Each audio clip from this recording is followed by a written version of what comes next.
Greetings, everybody, and welcome.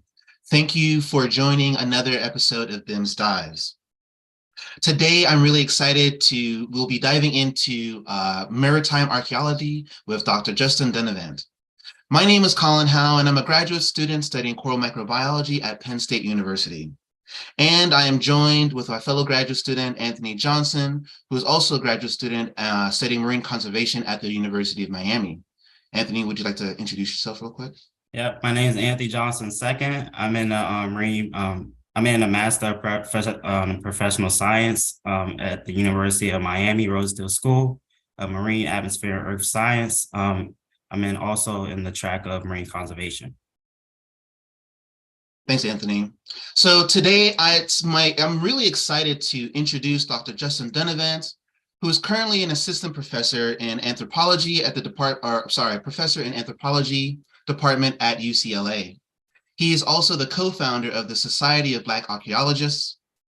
And Dr. Donovan's research has led him to uncover the maritime history and archaeology of the African diaspora in the continental US and US territories, including the US Virgin Islands and St. Croix.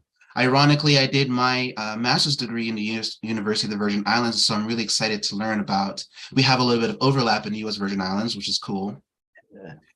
His research and discovery has been featured nationally on several popular platforms, including Netflix Explained and Hulu's Your Attention, Please. In addition to videos, Dr. Dunnavant's findings have been featured in prominent magazines such as Science Magazine and the National Geographic magazine.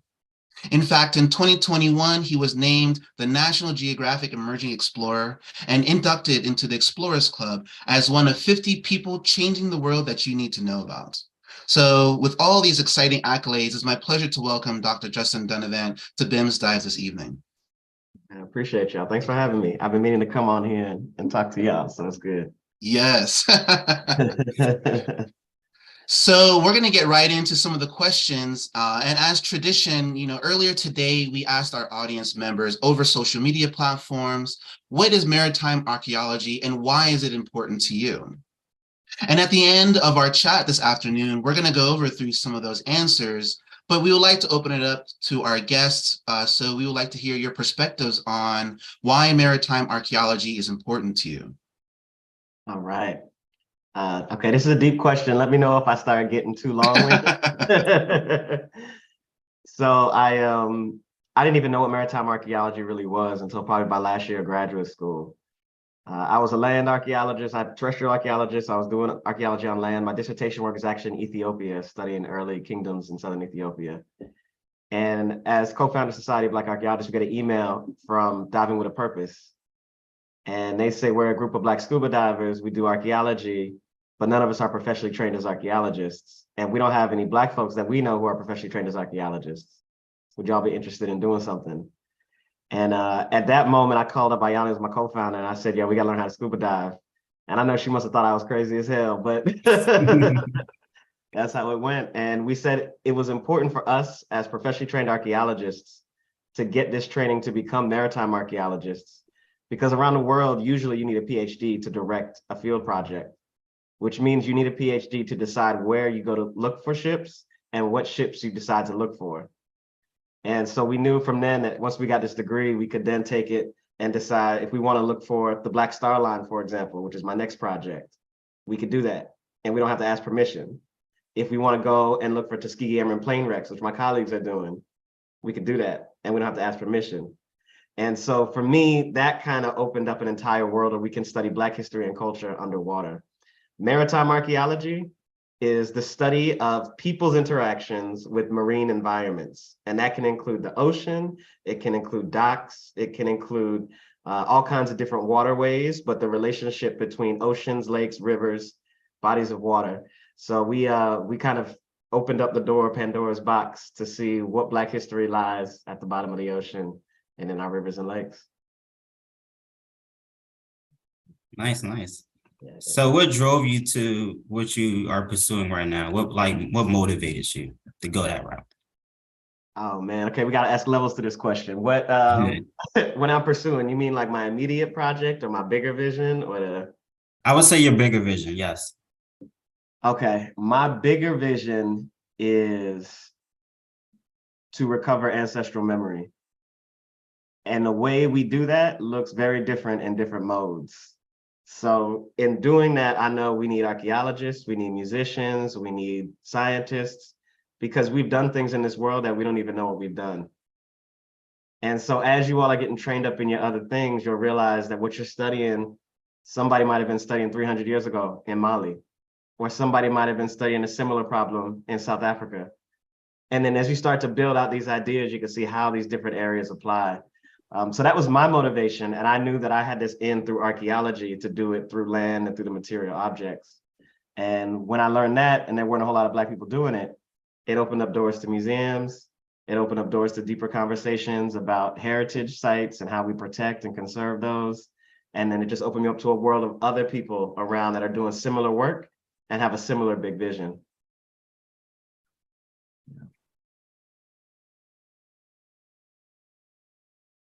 So, you know, I hear you talking about that, where it really takes a collaboration and has a lot of different perspectives to come in together to answer some of these really challenging and deeply rooted questions. Mm-hmm. And so there's these two ideas of how people think about their career in science versus in terms of intrinsic versus extrinsic motivations. Mm-hmm. So like intrinsic motivations are like things that motivate you personally. For example, like I love the Caribbean, I love studying coral tropical marine ecosystems, and I wanted to find a career that put me in that kind of place. And then the intrinsic motivation is the utility of my science. So how studying coral reefs will benefit peoples and communities in the Caribbean and, you know, globally. And so within that perspective, and I guess we can kind of narrow into a specific project you were talking about in St. Croix. What are some of the intrinsic motivations that led you to do some of your research in the Dutch Antilles, or in the Danish Antilles, excuse me, currently the US Virgin Islands? And what are some of the extrinsic motivations that support the communities in St. Croix to learn about archaeology and the history of the African diaspora? Okay, dope. I think I got this. Okay. So I guess you could say intrinsically, there was always a motivation that whenever I see a project that I'm working on has a potential to have a bigger impact, I go try to chase and follow that bigger impact. And that led me to leave Ethiopia and go to St. Croix because we were contacted by a group to essentially set up a youth training program in St. Croix to expose young kids how to do archaeology and potentially maritime archaeology. And we had partnerships with Junior Scientists in the Sea and Diving with a Purpose and Smithsonian, lots of people involved. And that was my intrinsic value, was if we can set up a youth program to get these kids at a very young age, we can troubleshoot what works and what doesn't work so that we can begin to understand the model and then replicate and train the next generation of Black archaeologists that we get. And then the ones in St. Croix can go and do the same work around the Caribbean. We could go down to Latin America, Africa, Europe, until it's a whole system in place. The extrinsic value is there are no maritime archaeologists living on St. Croix and barely any maritime archaeologists in the Caribbean generally, which means if there's heritage underwater around these Caribbean islands, people with boats that usually aren't from there are the first ones that get to look at these sites, dive on these sites, and sometimes take up things from these sites. So conservation becomes an issue. So our heritage is very vulnerable because of lack of infrastructure of maritime archaeologists in these areas. And so part of what I want to do is raise awareness about the history that's underwater and then have these people in place ready to begin to do the work to conserve it and to get deeper into the stories that come out of it. And so what type of trainings are they doing in the youth program? Great question. So yeah, the youth program was initially set up by Junior Scientists in the Sea and Les Burke. And we kind of left Les to do what he does. And what we did then is we came with the archaeology. So they went with him for a few months, got certified in open water scuba diving, and then they came to us. And we took them for a week and actually had them excavating in the field with us. And then we had them talk to other heritage professionals, like people who work for National Park Service and other areas on the island, so they could see what these careers could look like. So right now, the dive training, I'm not actually sure of the current state of the dive training for most of them, but some of them have gone all the way up to rescue diver. Some of them have been employed in local dive shops as a result of this. One of them was on the news, actually for saving one of his friends who was drowning. And he credited the rescue diving training as being able to have that confidence and that ability. And so to me, it's like the ramifications of what we started have already paid dividends way beyond what we could ever think of. And then, of course, the goal ultimately is to have these people go out and begin to train more individuals. But right now, the range varies from open water all the way to rescue. And then we connect and link up with folks that do DWP, and then we'll get the more specific dive training with Diving with a Purpose. And I can talk about that more later if we need to. Yeah. It's quite remarkable to think about the amount of logistics required to pull something off like this, to work with multiple stakeholders, and to work in an area of scuba diving where there's a little bit of risk involved, right? But with adequate training and experience and being surrounded by experienced divers, you can do some really cool science. Right. It's ironic too, small world. I know Les Burke. Okay, yeah. Had a chance to work with him with my PhD advisor, Dr. Medina. So he's well established in helping Black people get into diving and scuba diving. So that's great that there's that connection. Yeah. So I wanted to continue thinking more about this project in St. Croix and some of the research that you were looking into at the Princess Estate. Can you talk a little bit about the history of that estate? And interestingly enough, I'm an ecologist, so you also talk a little bit about how the activities of the plantation itself resulted in clear-cutting forests, for example, producing monocultures such as sugarcane to produce rum and other exports. And this had a fundamental impact on the ecology. And that was something that I never really thought about. I was more thinking of the ocean ecosystem, but I'm interested to learn about how the Princess Estate and the history of slavery influenced the ecology of St. Croix. Yeah, definitely. Okay, yeah, so my main book project right now I'm working on is this relationship of ecology and slavery. And I'm trying to understand how it is that the transatlantic slave trade drastically changed, either created or destroyed past ecological relationships. So ecological relationships specifically, I'm looking at how is it that we as African people that have come to the Americas have come to interact with water in unique ways based off of our interactions or landscapes or animals or bird, like all of those things. And in doing that, part of it traces back to another goal, another outcome, which is conversations around reparations. And if we're going to talk about reparations, what does environmental reparations look like? Because we can't just talk about what was done to us, because people and land were commodified at the same time. And we've talked about the abolition of slavery, but we haven't talked about the abolition of land as property. So we don't fully know the ramifications of what that whole period of slavery has meant for the way we even conceive of land as people in this world. And so I'm trying to unpack all of the different ecological relationships that have potentially occurred. So for me, there's that intellectual side. That's one piece. We just got a $100,000 grant from National Geographic, me and a colleague, thank you, Isaiah Bolden, who's at Georgia Tech right now as a coral scientist. We're going to be doing coral analyses on some of the architecture on the island to look at the impacts of coral mining and to see if there's variation in the species of coral that exist off the island today versus the species of coral that are in the building.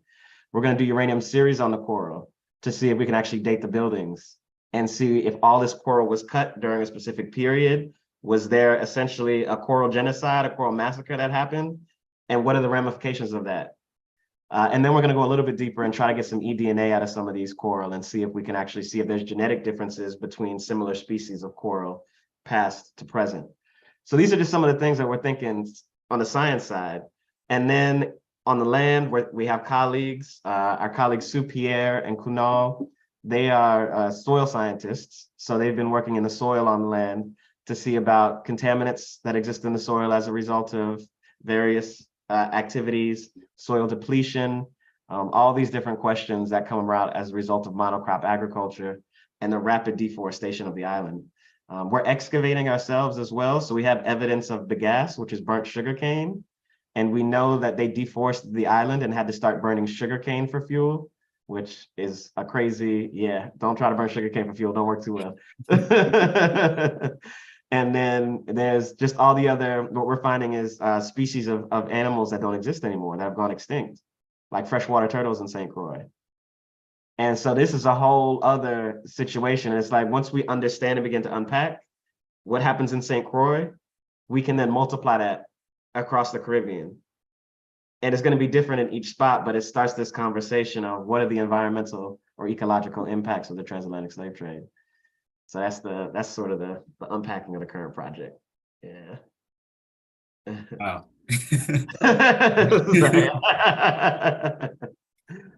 That's a lot. How long do you think that would take with all the research? No, it's a lifetime. It's multiple lifetimes. Yeah. Yeah. The key is to kick it off now, and then as the system is in place, Yeah. people start studying it without even trying to. It's going to be freshman year textbook in biological ecology is going to have a case study from St. Croix talking about coral analysis and slavery. That's the kind of level I'm trying to get to with this stuff, so that they can't talk about a critical race theory in a book, or, they can't talk about any of those other things they're trying to get rid of. Yeah. All right. Yeah. I have another question here as we're thinking and talking a lot about this. It's clear that what you're doing is a bit of trailblazing in a way, where this merging of marine science and archaeology and the history of African diaspora in the U.S. area. Mm-hmm. And so it seems like there's a lot of potential and opportunity for more students, particularly students of color, to get involved in some of these things. And it kind of reminded me more about the internship or the programs that you're running in St. Croix to get young students involved. And so can you talk a little bit about those kinds of opportunities, or so for some of our viewers who were like, this sounds interesting, I want to get down and do some of this cool historical maritime science, awesomeness thing here. So what were some of the opportunities for students in getting involved in? And then another question is, through these programs, do you see their autonomy and their comfort and their identity in science become stronger, being able to participate in these kind of programs? That last part. Okay, yes. So there's two projects that I work with in terms of training. Me and my colleague Ayana Flewellen, we've been working together since Ayana was an undergrad and I was a first year grad student. Ayana's now a professor at Stanford and I'm here at UCLA. So we've been doing this for over 11 years. And what we've said now is we're at the point where every project we do has the research, it's got a media component, and it's got a training component. Every project we touch has to have a plan for all three of those. And the idea is that we can train up people to take over and to go beyond. And then we have the media component that spits it out to the wider world so people know what's happening. So it's not happening in a vacuum. So with that said, we have two projects right now. Diving with a Purpose there's three going on right now that I can tell you specifically around maritime archaeology. Diving with a Purpose has a program. They have a maritime archaeology program. It was set up by some amazing individuals, everybody from Ken Stewart as the initial founder, to Jay Hagler, Eric Denson, and so forth, that are working on this project. And essentially they learned how to do basic maritime archaeological survey from a maritime archaeologist about 11 years ago to help search for a slave ship. And from that, every year, they've been going back to NOAA or the National Park Service and helping them map wrecks, in addition to helping this continued search for the slave ship wreck. So as a result of their training every year, you have recreational scuba divers who are just interested in history actually getting involved and getting trained up. They also have a youth program specifically, which targets kids, of course. And then they've taken it international. So there's usually kids from Costa Rica that fly in now. There's a similar project, Embajadores del Mar, down in Limon, near Limon, Costa Rica. And then there's all kinds of other projects that they're getting off the ground, which is a whole other amazing thing. But what we've been doing now is intentionally funneling archaeology students into those programs. So graduate students with degrees in archaeology, getting them into that program. And so I helped to set up a program with the Smithsonian's African American Museum that my colleague Jay Hagler now runs, where we have a cohort of four Black terrestrial archaeologists, and we got them certified in scuba diving, and we're getting them to diving with a purpose. And two of them are Haitian, and two of them are African American. And the idea is once they get set up, then we can bring in another cohort, and they can go on and start working on projects together. So that's the second pipeline. And then the third pipeline is the project that I set up here in California with my colleague, Cameron Monroe. And I was one of the last anthropology graduates of Howard University's program before they shut down. So HBCUs don't have archaeology programs anymore. There's a couple that have anthropology, but none have archaeology. So we have a problem now. We have students that are interested in doing this, but they can't get experience because the program doesn't exist at their school. So we have an opportunity where we take them to the field with us to St. Croix, and then they go with my colleague Cameron Monroe to Benin. They used to go to Haiti, but now they're going to Benin in West Africa, and they're excavating. And they're learning in essentially 7 weeks, a crash course in what archaeology is and how to excavate. When they finish, they get paid for that program, they get a stipend, everything is covered. When they finish that program, they're a UC HBCU fellow, which means if they get accepted into any UC PhD program, they have a full ride guaranteed. And so that's been our pipeline. And one of my students, actually, future Dr. Jewel Humphrey, she's a PhD student at UCLA with me. I've known her since her freshman year at Howard University. And she didn't know how to swim when she first met us. And we got her, she taught herself how to swim. And then we got her scuba diving lessons. And then we went and actually paid for her master's thesis in St. John to map a shipwreck, and National Geographic covered it in their March issue of last year. So we've been intentionally building this thing out in multiple stages and multiple ways. And the goal is to get as many people skilled up as possible. We can begin to do all kinds of stuff with citizen scientists or whatever term people want to use. So we can survey some of these sites, we can monitor these sites, we can show them how to do photogrammetry.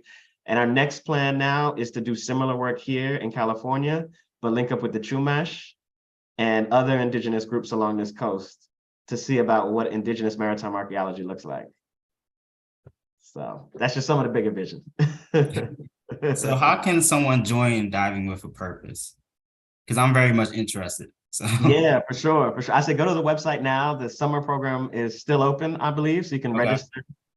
And then, yeah, Diving with a Purpose usually has some type of web events online. They can sign up your email address for their newsletter that they put out. And then once you actually get to know these people, if you express interest, they'll put you on a project. They have way too many projects going on right now. So they need the skills and the supports. And the fact that you all come with skills in diving or marine science and other areas means that that's crucial to what they're trying to do. A lot of them are not the younger heads, and they explicitly told us as the younger heads, our goal is to go out there and get some younger heads in the game. So, yeah. That's so funny. Yes. You know, there is, in my area of marine science, we also see somewhat of a barrier for students, particularly students of color, to kind of cross that boundary to get into scuba diving and snorkeling and venturing out into the marine environment. And, you know, it sounds like there's a lot of great opportunities to get involved that you mentioned here. Mm-hmm. And so what do you think is some of the utility of scuba diving? And maybe more on a fun note, what is some of your experiences scuba diving? Do you have like any fun dive sites that you've been to? Any cool, interesting, charismatic megafauna that you might have popped across, like some sea turtles or something, while you're searching for African shipwrecks? Yeah. Yeah, you know, I tell people I've been spoiled, so I try not to keep my dives. I try not to tell my dive stories in public too much, but my dive certification training was in a quarry in Virginia, so it was horrible. Where in Virginia? Where was that rock quarry? Was it Millbrook, I think it's called? Oh, okay. Mill something, yeah. I had my open water was also in Virginia in a rock quarry called Rollins. Okay, yeah, that's a different one. I was like, oh my gosh, I wonder if it was in the same place. Sorry. Yeah, no, it's good. And I mean, this is why I have to give a shout out to Diving with a Purpose and to Jay Hagler too, because I'm from Maryland. He lives in DC. So every time there was a holiday or whatever, I was flying back to Maryland, DC for anything, he'd be like, we're getting in the water. And so he would have it set up as soon as I landed. that we would get these trainings going every moment I was in the DC area. So that's what got me through. But after I got out that quarry, my first dive was St. Croix. My second dive was Mozambique. Before I knew it, I was going to Egypt, doing the Red Sea. I was like, I've been spoiled by scuba diving. Yeah. So my sort of favorite memories, I think, are the Red Sea with the SS Thistlegorm. World War II vessel, still has the tanks and the motorcycles from World War II on it. It's underwater. You see the tire, you see the rubber on the tire, all the detail. That's wild. And then probably my craziest moment under the water was when I saw a Goliath grouper for the first time in Florida. And I didn't even know these things existed. Well, you learned in real time. I almost spit my regulator out and put it back in my mouth. I was like, for context, for those reviewing, Goliath grouper are a grouper species primarily found in the Caribbean, and they can get anywhere from 200 to 600 pounds. They are massive fish.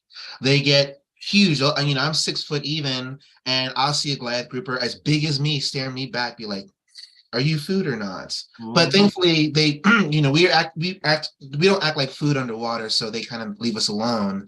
But to come and see one and not know that they're there, that might have been quite an experience. And 600 pounds, that's a good scientific definition, but you know how light refracts off of whatever with the water? Yeah, so right. The thing looked like it was 800 pounds. Oh my God. I can't do this. Yeah, so those are some of the bigger ones. Yeah. And then just other amazing things is like just the experiences you get on the water. So in October, I was out in Hawaii for 2 weeks on the Nautilus with Bob Ballard and Ocean Exploration Trust and National Geographic. And we were just doing 3D photogrammetry on World War II wrecks. And most of them were tank carriers, LVTs, and aircraft. And we got to dive on literally every other day. We were diving a new site, and we ended up doing 11 models in 2 weeks, or 10 models in 2 weeks. So it was a big crash course in just like, this is the history and heritage that's like underwater today. These are some of the ramifications of war that are left underwater, which we don't often talk about. And then, of course, being on the Nautilus and getting that experience was also cool. So yeah, it was wild. We got more coming on that. That Nautilus is a nice boat. I've seen pictures. I had never heard of a Beef Wellington before. The first time I had Beef Wellington was on that boat. I was like, this is a whole other, world. Maritime archaeology, maritime marine science. It's such a struggle, you know. You do all these terrible experiences. That's real. That's real. So what part of Maryland are you from? Because I'm from like Southern Maryland. Okay, so yeah, I'm from Northern Maryland. I'm from Frederick. Okay, all right, cool. And then I seen in one of your videos that you graduated high school at 16, I believe you said. Yeah, I was 15 when I graduated high school. 15. Yeah. That's crazy. After, yeah. Yeah. No, it was cool. I mean, I was always the youngest kid amongst my friends, and I had 2 older brothers, and so I always hung out with them, skateboarded with them, ran around with them. And so by the time I got to high school, all my friends were in college. So, or they went off into join the military or do whatever else. But I was like, I'm bored. So I tried to get out as quickly as possible. That's what I did.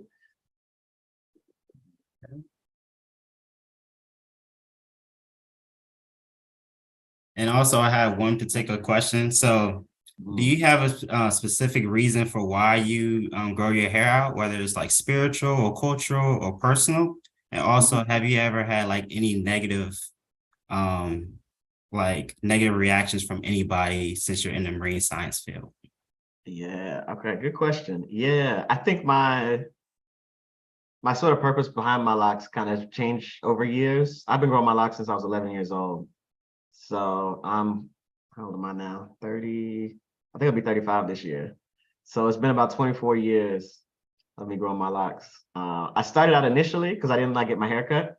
So there was no spiritual nothing behind it. I didn't know who Bob Marley was. I didn't know anything about it.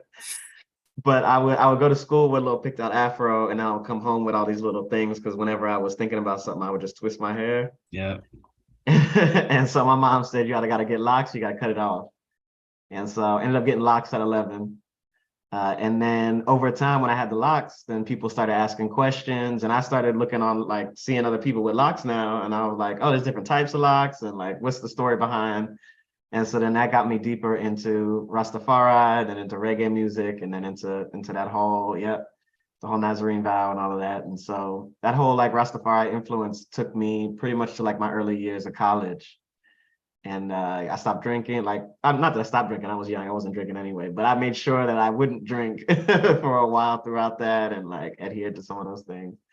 And then in college, it just, my whole world opened up with, the interactions you have with students from every part of the world, Black students all over the world. And then I had best friends in the Muslim Student Association while I was in the Rastafari Club, while I was also in the Muslim Student Association. Like, there was all. So then it started to just become more of a sense of African identity. And I think that's kind of where it kind of lies now. And then the way that people react and respond when they see you, it's like there's a certain way that people interact when they see me walk in a room, because they know that I've been doing this for 11 years, or at least 20 something years. Yeah. So it's not like this was before Lil Wayne got locks, this was before all that. So, so there's a certain thing that comes with that too. That's cool.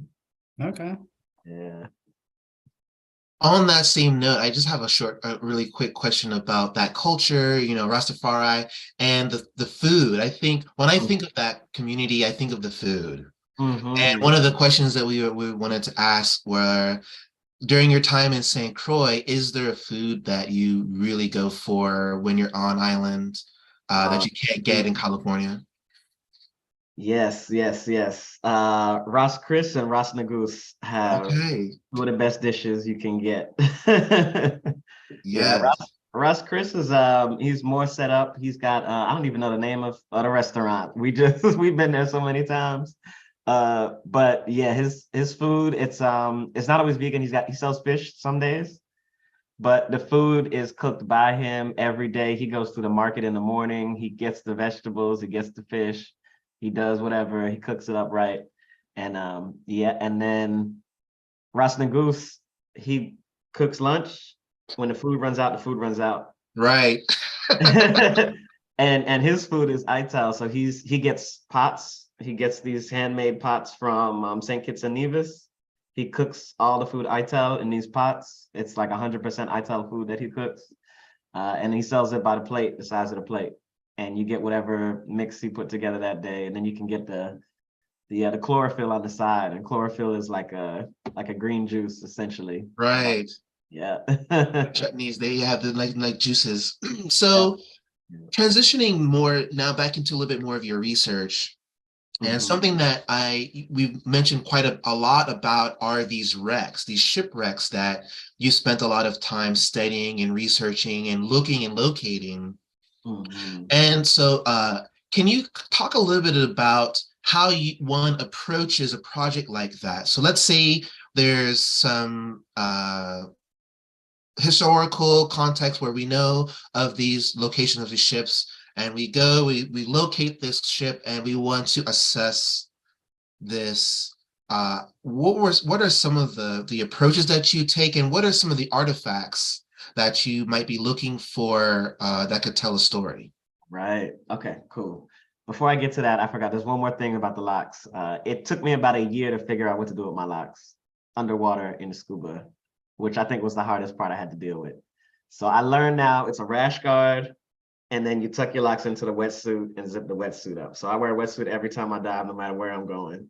Okay, yeah, I'm thinking, like, I'm having some issues right now. I was thinking about getting like a dive hood, and I don't know. Yeah. Yeah, no, literally tuck it into the wetsuit and just zip the whole thing up. And and so that's that part.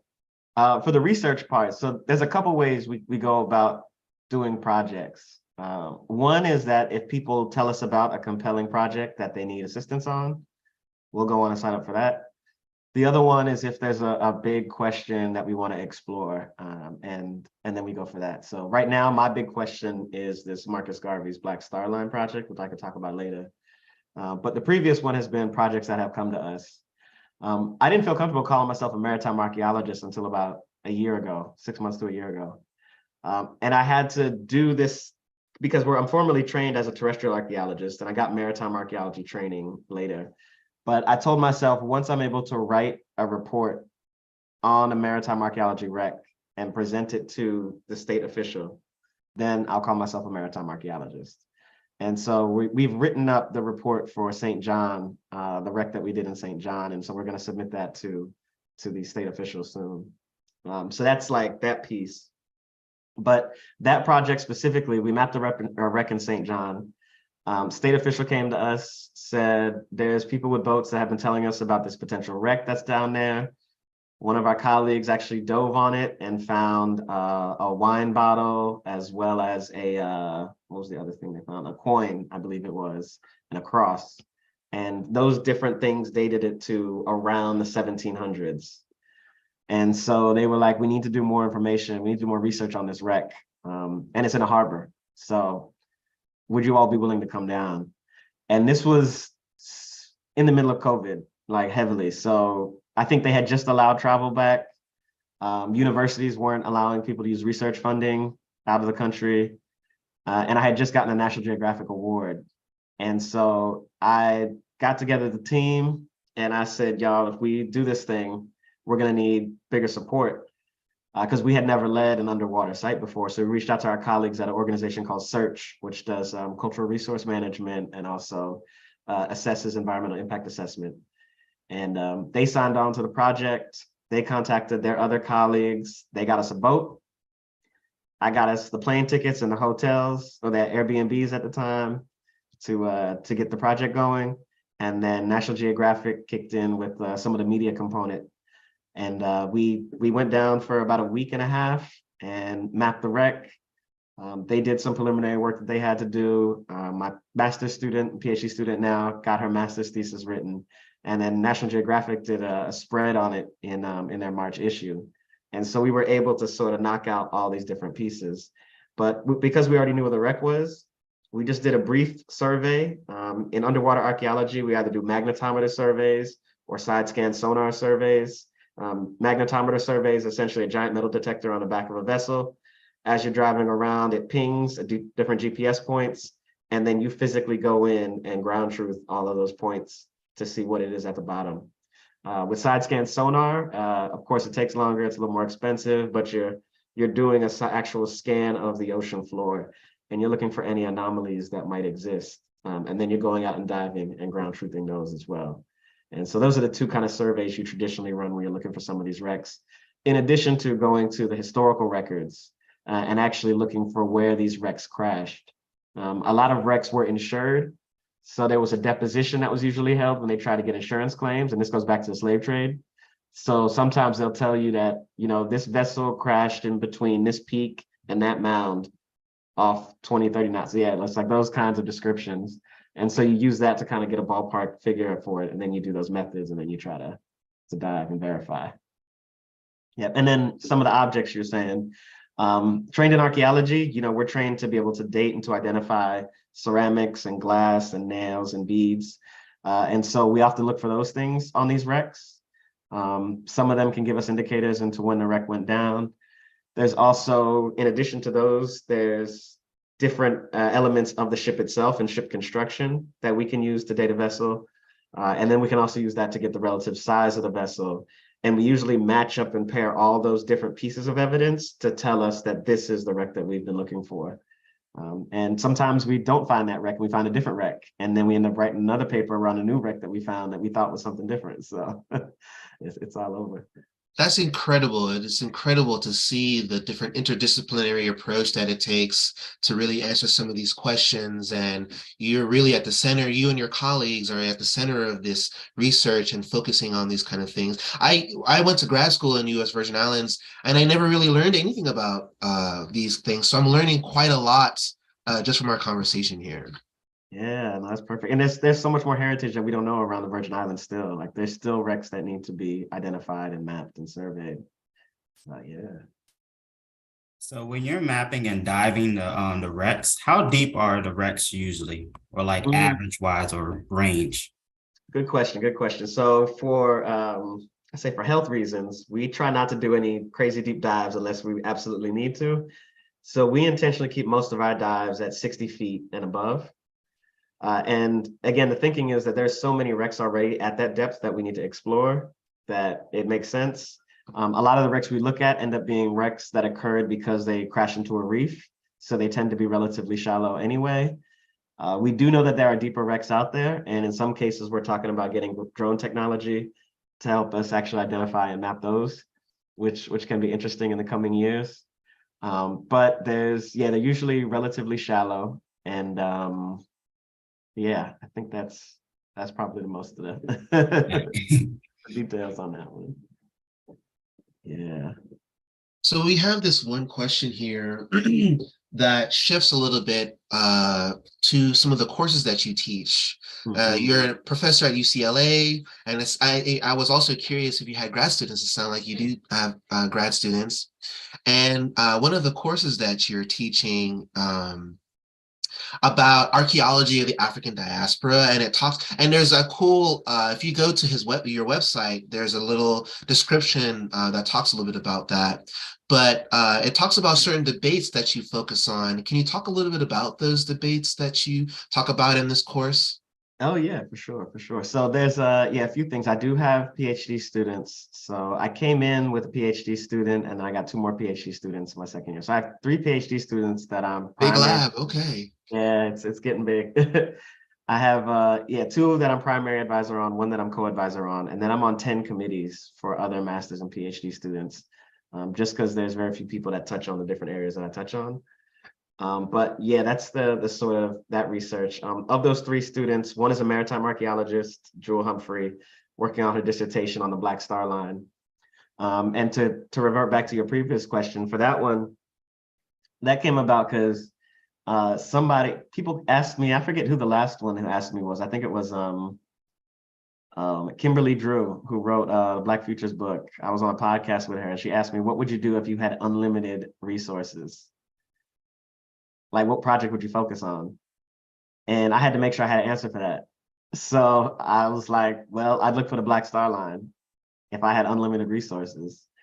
And the next thing I knew, a month later, people asked me, how much would it cost to look for the Black Star Line? And I was like, oh, wow, I never actually thought about what it would cost. So then I started laying out a plan and budgeting it out and putting time around it and seeing like, oh, well, we could actually look for the Black Star Line. And when I realized it was possible, the question of money didn't even matter how much money it cost. It was going to happen. So I had a friend of mine who contacted Dr. Julius Garvey, Marcus Garvey's son, jumped on a Zoom with him, told him my plan. He said we fully support it. Went to his library, pulled out some sources that mentioned where one of the wrecks might be located, and then sent me on the way. And then from there, started doing some research. Connected with Jewel, told her about the vision. She's all on board. So she starts reaching out and contacting. We got rumors that there was an anchor in New York that was on land, but belonged to one of the ships. So just so happened, beauty of my lab is I mentioned where it was located. My lab member said, my grandmother's right down the street from there. Dad ended up checking it out, taking photographs, sending it back to us. Got that verified, made a trip up there. Now we're talking about how to do like 3D photogrammetry around it and potentially create a digital space that we can begin to lay out this history that a lot of people don't usually have access to. And then hopefully the next step in that is actually to go to Cuba, because that's where one of these next ones might be. Well, we know there's one there. So the question is whether or not we can access it and how much of it is still around.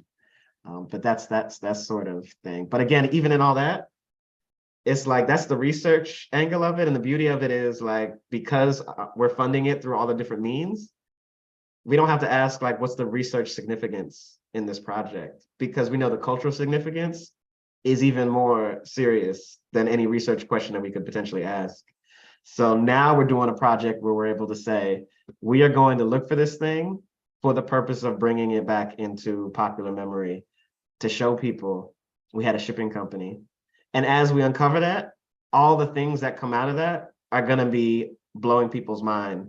Most people don't know the UNIA had the Black Star Line, and they had the Black Cross Nurses, which was a healthcare organization with Black women going all over the African diaspora, doing healthcare services from Louisiana down to Costa Rica.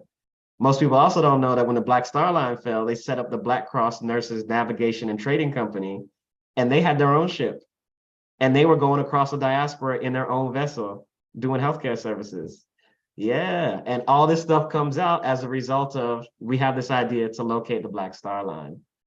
And now it's going to spur off into so many other directions. And so that's kind of like how that project is moving. And I said all that, and I don't even think I answered your question, but that's. I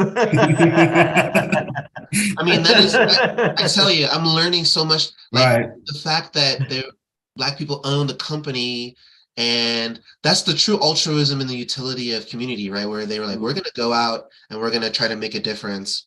And I think that kind of approach is endearing. It lasts through a lot of the students, especially Black students in STEM, to try to use their position as a vehicle for change. And it's yeah, wow, I'm like learning so much. Yeah. And the wild part is like the lessons that we learn from these things are also lessons we can apply today. Indeed. So like people criticize Garvey because he would have these ships wait at dock for so long that the foods they were transporting would spoil. And they would be like, why, he's such a bad businessman, why is he letting this food sit at dock? But he's doing it because people would come from all over the country to look at an all-Black naval crew in the early 1900s. And to see a Black person who's a captain of a boat, a Black person who's second mate, like all of these things had never been seen before. And so just the idea of sitting in that place was a whole other exploration. So then we had to reanalyze what was the Black Star Line, what was the significance of it. Wow, that's really cool. Yeah. So, yeah. And the Black Star Line too was a counter to the White Star Line, which many people don't know is the hallmark ship of the White Star Line was the Titanic. So that's right there. Yeah. Yeah. It sounds crazy when you hear it. It's like, no, that can't be real. And right. You read it 2 or 3 times, you're like, what? The Black Star and the flag of Ghana is from Marcus Garvey and his Black Star Line ship. Like there's levels to the ways that this thing has permeated the world that we are starting to uncover more and more and continue to bring back. Yeah. Yeah. But you asked me a question about my classes, and that's what got me on this. Yes. Yeah. Okay, so we have a question from the audience.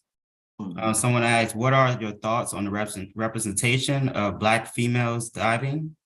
And is there any advice to encourage them to pursue scientific careers with a diving component? Yeah, it's interesting. Most of the Black divers I work with are Black women nowadays. And I know that wasn't always the case. And the same with archaeology too. Most of my colleagues in archaeology are Black women. And so I think the representation is growing leaps and bounds. And, I tell my colleague, Ayanna Llewellyn, all the time, and I tell others I talk to, the beauty of where we're at right now is Indiana Jones is such a long time ago that kids these days don't know what an archaeologist is supposed to look like.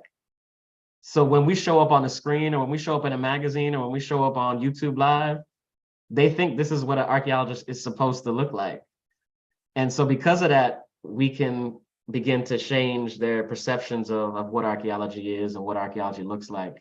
Ayanna and a number of other Black divers were just featured recently in an online journal article, which I'll drop in the notes so we can track that. And yeah, it's been wild. I mean, T was in Vogue, I believe it was a little while ago too. So it's like the representation is out there. And I think that that's going to continue to push us further. I think that's something we should actively push more for as well. Part of the work I've been doing, in addition to actually doing the research, is also to study like how we have influenced these things. Ebony Magazine used to spotlight archaeologists doing work in Africa in the 1980s. And people, of course, were reading Ebony Magazine, but they were reading it now as in part a historical text or a textbook, as opposed to just for a popular culture.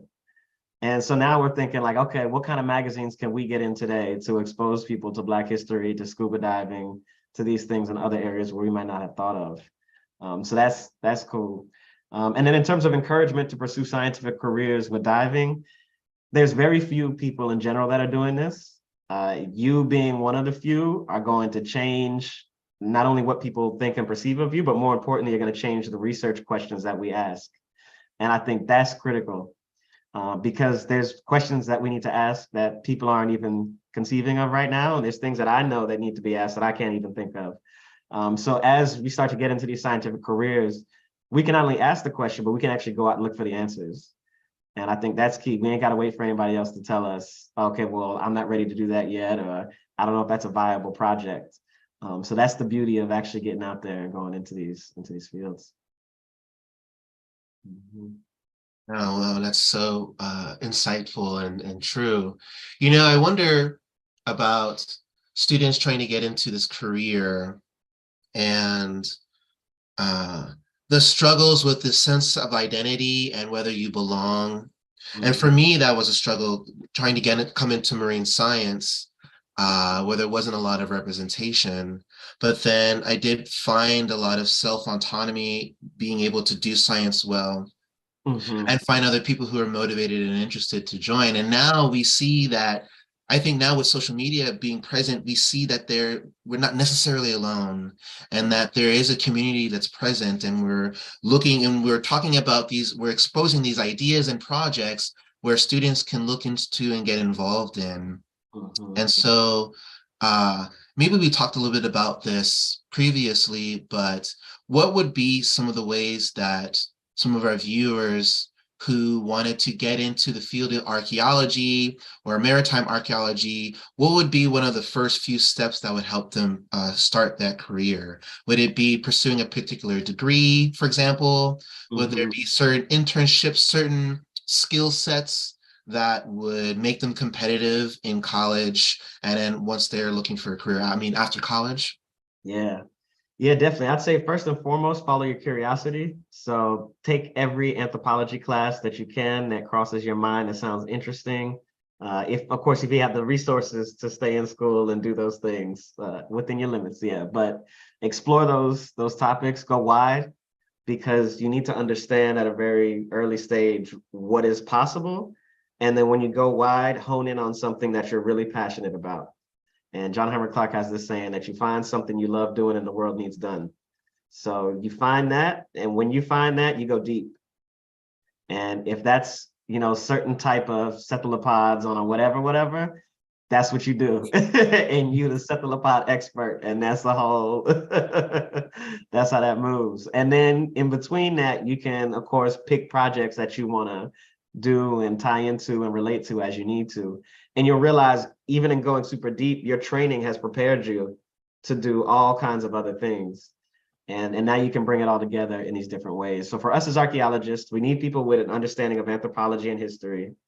Depending on what you're trying to get into, if you want to do more scientific studies, biology backgrounds are good.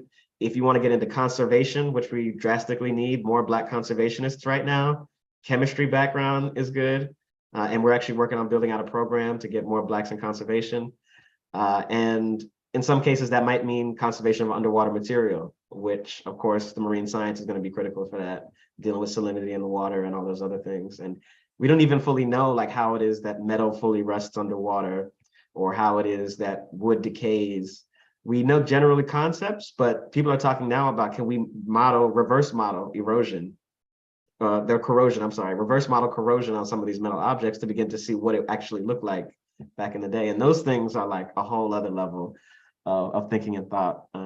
We don't expect you to get to that point to come to archaeology with us, though. Really, it's about a willingness to do archaeology. We recommend people do terrestrial archaeology first. It's easy to get on land, get a trowel, a shovel. We show you the techniques of excavating, show you how to sift, how to analyze, the very basics of that. And then once you get comfortable with that and realize that's what you want to do, that's when we go underwater, get you scuba certified, get diving comfortably, and then we start working on wrecks together. So it's not an immediate process by any means, but by the end of it, we are so well versed in so many different things that we know where to go, where not to go, how to explore, and all those things. Yeah.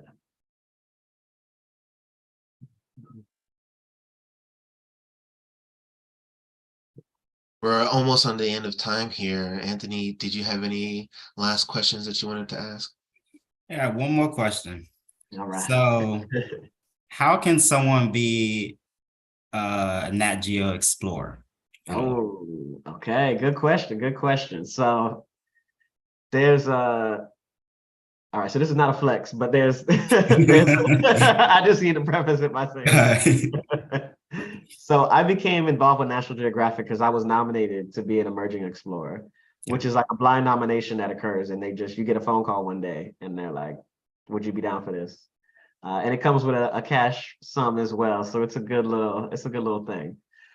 With that said, I didn't know about National Geographic Explorers at all before this happened, and this was last year, or about a year and a half ago now. So that whole thing is there. More recently, they've reopened. So National Geographic has gone through a sort of rebranding. They shut down their grants last year and reconfigured them. So now they have grants that you can apply to that are Explorer grants. They have grants for younger people. They've got a diversity of different grants. And they're really trying to pull people who are young, very curious. They have a whole separate program for the more senior people that are doing serious work. But generally, explorers coming in, they're looking for people who are young and interested in this work. And all of that stuff is sort of what leads to it. But essentially, you apply to the National Geographic Explorers grants. And once you apply to a grant and you receive a grant, you become an explorer. From there, you have an entryway into their world where they have magazine, they've got media, they've got a whole bunch of different things. And they're under Disney now as well, which is a whole separate world in and of itself that, yeah. Okay. Yeah. Ooh.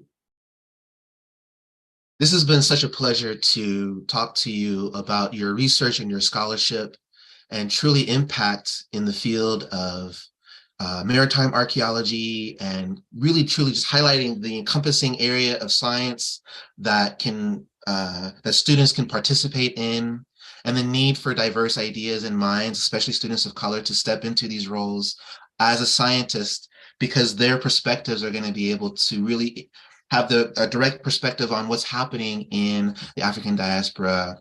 And they'll find that sense of autonomy in learning about this culture. Like, I get excited now when I hear so much about this.